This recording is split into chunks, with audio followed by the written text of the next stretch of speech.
दोस्तों पहली जंग अजीम यानी वर्ल्ड वॉर 1 1914 में शुरू हुई। इससे पहले फलस्तीन पर सल्तनत उस्मानिया की हुकूमत थी।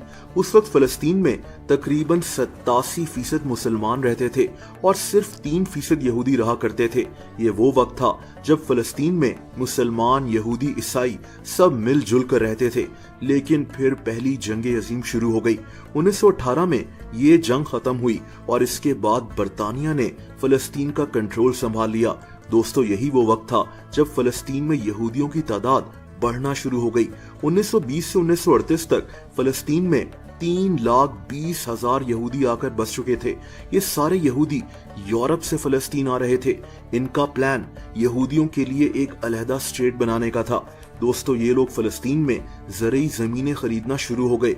उन ज़मीनों पर जो फलस्तीनी किसान काम करते थे, ये लोग उनको भी वहां से निकाल दिया करते थे। बहरहाल अब फलस्तीन के लोगों को ये बात समझ आ चुकी थी कि इनको इनकी ही जमीन से बेदखल किया जा रहा है। इसीलिए 1936 में फलस्तीनियों ने बरतानवी राज के खिलाफ जंग का ऐलान कर दिया, लेकिन ये कामयाब नहीं हो सके। लेकिन इसके बाद बरतानिया ने फैसला कर लिया कि यहूदियों को फलस्तीन में आने से थोड़ा सा रोका जाएगा, लेकिन ऐसा नहीं हो सका। 1939 में दूसरी जंग अजीम शुरू हो गई। इस वक्त यूरोप में यहूदियों का कत्लेआम हो रहा था और यहूदी लाखों की तादाद में फिर से फलस्तीन आ रहे थे। 1942 में बरतानिया भी फलस्तीन छोड़कर चला गया, लेकिन इस वक्त तक लाखों यहूदी यूरोप से फलस्तीन आकर रहना शुरू हो चुके थे। बहरहाल 1947 में यूनाइटेड नेशंस ने कहा कि फलस्तीन को 2 हिस्सों में बांट दिया जाए। 55% हिस्सा यूरोप से आने वाले यहूदियों को दे दिया जाए और 45% हिस्सा फलस्तीनियों को। यानी जिन फलस्तीनियों की अपनी जमीन थी, अब इन्हीं के पास सिर्फ 45% जमीन रह गई थी। यूनाइटेड नेशंस ने यह भी कहा कि जेरूसलम, जहां मस्जिद अल अक्सा है, ये एक न्यूट्रल जगह होगी। दोस्तों यही वो वक्त था जब इसराइल ने खुद को एक स्टेट डिक्लेयर कर दिया था। फलस्तीनियों को समझ में आ चुका था कि इनकी जमीन को चुराया जा रहा है। इसीलिए 1948 में अरब मुल्कों की इसराइल से जंग शुरू हो गई। इस जंग के बाद इसराइल ने फलस्तीन के 78% हिस्से पर कब्जा कर लिया। यानी अब इसराइल के पास 55% से बढ़कर 78% हिस्सा आ चुका था।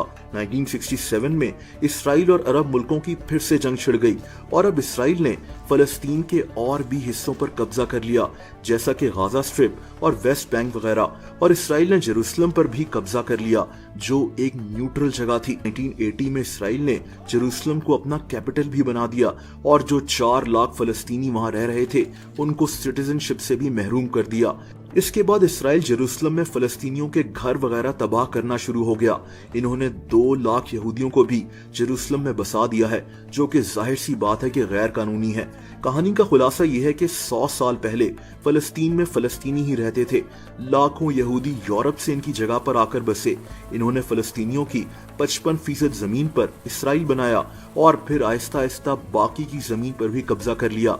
इसराइल ने यूनाइटेड नेशंस की रेजोल्यूशंस की भी खिलाफ वर्जी की। दोस्तों ये वीडियो 20 मिनट की भी हो सकती थी, लेकिन मेरी कोशिश थी कि आसान अल्फाज में एक्सप्लेन करूं कि इसराइल ने कैसे फलस्तीन पर कब्जा। Thanks for watching. Subscribe our YouTube channel, Danira Stories, for more interesting stories.